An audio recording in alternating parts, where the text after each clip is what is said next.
Buenas noches a todas las partes presentes. Se les da la bienvenida a esta sala de audiencias del sistema penal acusatorio, a cargo de la juez, la licenciada Nicole Vila Sánchez.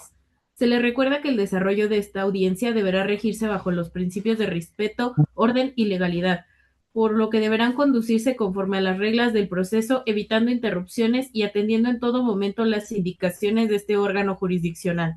Hecho lo anterior, procedemos a dar inicio a la presente audiencia.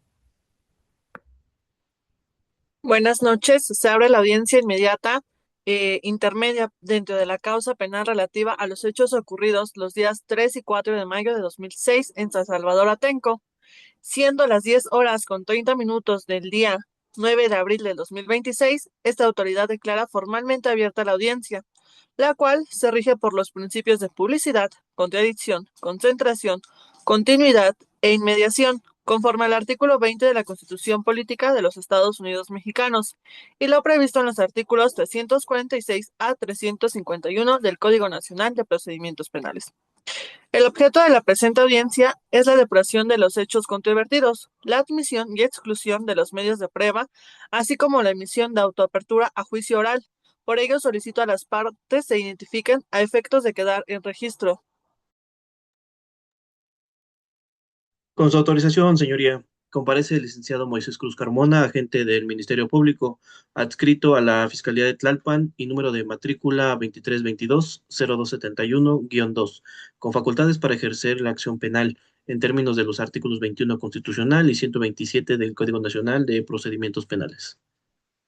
Por parte de la defensa, Con su venida, señoría.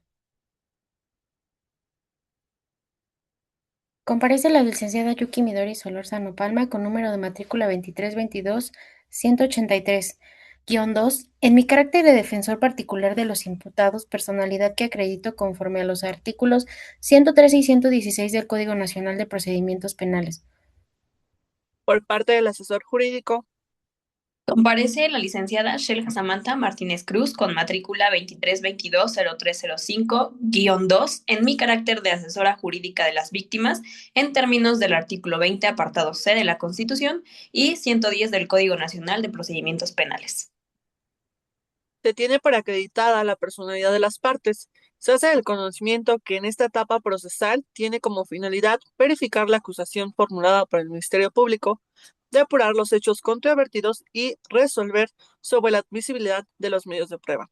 Se les recuerda que deberán conducirse con respeto durante el desarrollo de la audiencia. Asimismo, se apercibe a las partes a evitar interrupciones. Ministerio Público tiene el uso de la voz para exponer su acusación. Gracias, señoría. Esta representación social formula acusación en contra de los imputados con base en los hechos relevantes que se describen a continuación. Durante los operativos policiales realizados en mayo de 2006, los imputados participaron en actos de oposición, resistencia y agresión contra elementos de seguridad pública que actuaban en cumplimiento de sus funciones legales.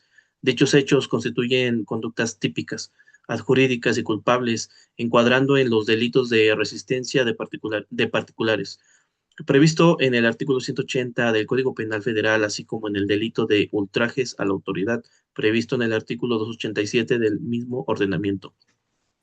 La teoría del caso de esta representación se sustenta en que los imputados, de manera voluntaria y consciente, desplegaron conductas dirigidas a impedir la actuación legítima de la autoridad, afectando el orden público y la función estatal. Los medios de prueba ofrecidos son los siguientes. En primer término, los informes policiales homologados, los cuales documentan de manera circunstanciada la intervención de los imputados en el lugar de los hechos, cumpliendo con los requisitos de legalidad establecidos en el artículo 132 del Código Nacional de Procedimientos Penales. En segundo término, los testimonios de los elementos de seguridad pública quienes presenciaron directamente los hechos, lo que les otorga valor probatorio conforme a los principios de inmediación y contradicción. En tercer término, los certificados médicos de lesiones, los cuales acreditan la existencia de afectaciones físicas derivadas de los hechos, lo que le resulta relevante para establecer la materialidad del delito. Estos medios de prueba son pertinentes, idóneos y necesarios conforme a lo previsto en los artículos 346 y 347 del Código Nacional de Procedimientos Penales, ya que permiten acreditar tanto la existencia del hecho como la probable responsabilidad de los imputados. Por lo anterior, solicitamos su admisión. Licenciado, ¿puede precisar, por favor, el fundamento legal de la calificación jurídica que refiere? Sí, dentro de los artículos 346 y 347 del Código Nacional de Procedimientos Penales. Se tiene por formulada la acusación por parte del Ministerio Público. Se concede el uso de la voz a la defensa para que manifieste lo a que su derecho convenga, en particular si desea plantear excepciones o bien oponerse a la admisión de los medios de prueba. Con su autorización, señoría, esta defensa formula la oposición a la acusación y solicita la exclusión de diversos medios de prueba con fundamento en los artículos 20, apartado A, fracción 9 de la Constitución, así como en los artículos 97, 346 y 347 del Código Nacional de Procedimientos Penales. En primer lugar, es necesario señalar que el presente caso se advierten violaciones graves a derechos fundamentales, particularmente a los siguientes: el derecho a la libertad personal, previsto en el artículo 16 constitucional, ya que las detenciones se realizaron sin mandamiento judicial y sin actualizarse de manera clara y objetiva los supuestos de flagrancia o caso urgente.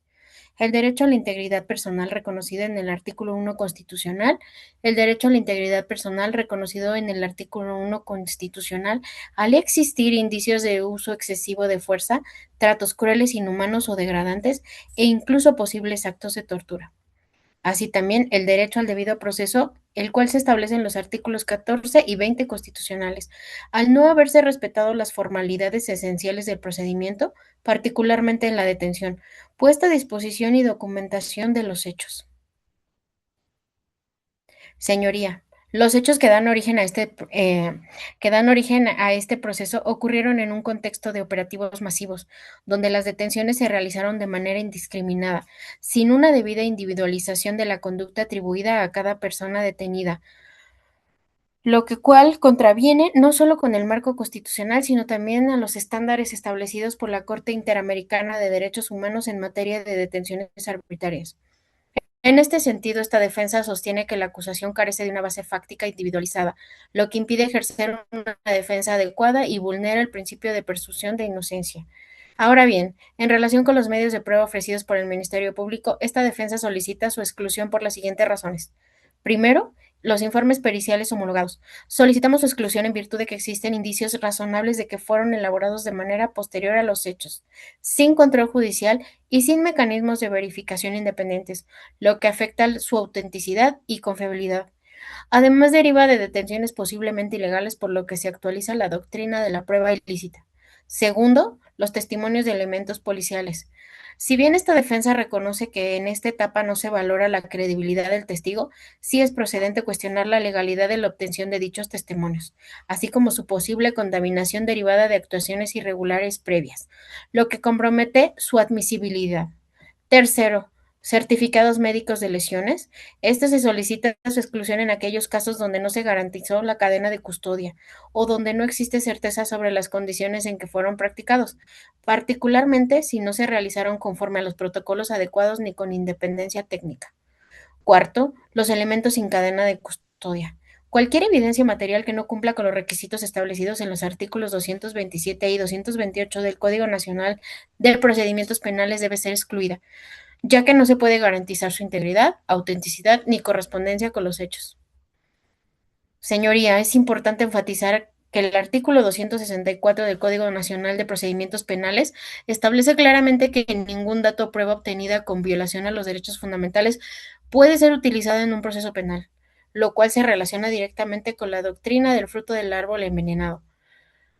Por otro lado, esta defensa hace valer con excepción la insuficiencia de la acusación en virtud de que el Ministerio Público no ha logrado establecer una narración clara, precisa e individualizada de los hechos atribuidos a cada imputado, limitándose a descripciones genéricas que no permiten identificar conductas específicas, lo cual vulnera el derecho de defensa. Asimismo, esta defensa solicita que se considere la posibilidad de excluir aquellos hechos que no se encuentren debidamente delimitados en términos de los previstos por los artículos 346 y 347 del Código Nacional de Procedimientos Penales. Finalmente, esta defensa solicita a su señoría que al momento de resolver sobre la admisibilidad de los medios de prueba, realice un control estricto de constitucionalidad y convencionalidad, privilegiando en todo momento la protección más amplia de los derechos humanos de los imputados, conforme al principio pro persona. En caso de que esta autoridad determine la admisión de pruebas que esta defensa considere ilícitas, desde este momento se hace la reserva de interponer los medios de impugnación correspondiente en términos de la legislación aplicable. Es cuanto, señoría. Escuchada la defensa, se concede el uso de la voz al asesor jurídico de la víctima para que intervenga en defensa de los derechos de la misma y manifieste lo que su representación corresponda. Con su autorización, señoría, en términos de los artículos 109 y 110 del Código Nacional de Procedimientos Penales, comparezco en representación de la víctima a fin de garantizar sus derechos dentro del proceso penal. En primer lugar, es importante señalar que la víctima tiene derecho al acceso a la justicia, la verdad, la reparación integral del daño y a participar efectivamente en el proceso. Señoría, si bien la defensa ha solicitado la exclusión de diversas pruebas, es necesario precisar que el proceso penal debe buscar un equilibrio entre la protección de los derechos del imputado y los derechos de la víctima.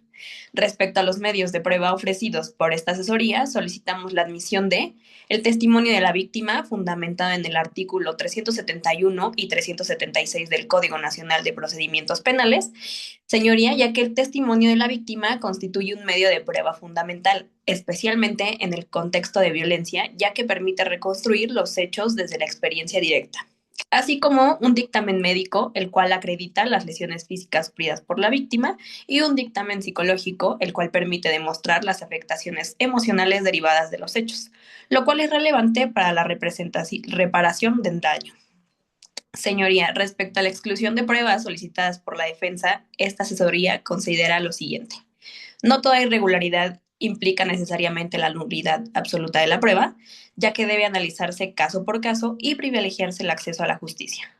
Conforme a los criterios de la Corte Interamericana de Derechos Humanos, el Estado tiene la obligación de investigar los hechos con debida diligencia, especialmente cuando existen posibles violaciones a derechos humanos. En ese sentido, solicitamos que se analicen las pruebas con enfoque de derechos humanos, se eviten decisiones que generen impunidad y, su señoría, la exclusión de pruebas debe de ser una medida excepcional. De lo contrario, existe el riesgo de que hechos graves queden sin sanción, afectando no solo a la víctima, sino a la confianza en el sistema de justicia. Se declara cerrado el debate. Este órgano jurisdiccional procede a resolver. El órgano jurisdiccional procede a resolver con fundamentos en los artículos 346 a 351 del Código Nacional de Procedimientos Penales, del análisis de los argumentos vertidos por las partes. Se advierte que existen elementos que generan duda razonable respecto a la legalidad en la obtención de ciertos medios de prueba. En particular, se identifican posibles violaciones a derechos fundamentales, entre ellos el derecho a la libertad personal, derecho a la integridad personal, derecho al debido proceso, y en consecuencia este órgano jurisdiccional determina, primero, se excluyen los medios de prueba obtenidos con violación a derechos fundamentales en términos del artículo 20 constitucional. Segundo, se admiten los medios de prueba que cumplen con los requisitos de legalidad, pertinencia e idoneidad conforme al Código Nacional de Procedimientos Penales. Tercero, se tienen por establecidos los hechos materia de la acusación en los términos planteados por el Ministerio Público. Por lo tanto, se dicta auto de apertura a juicio oral, ordenando el envío del asunto al Tribunal de Enjuiciamiento competente. Con lo anterior, se da por concluida la presente audiencia intermedia y se instruye a las partes para que queden debidamente notificadas en este acto en términos de la ley. Se hace el conocimiento que las resoluciones aquí emitidas podrán ser impugnadas por los medios legales correspondientes dentro de los plazos establecidos por la normativa vigente.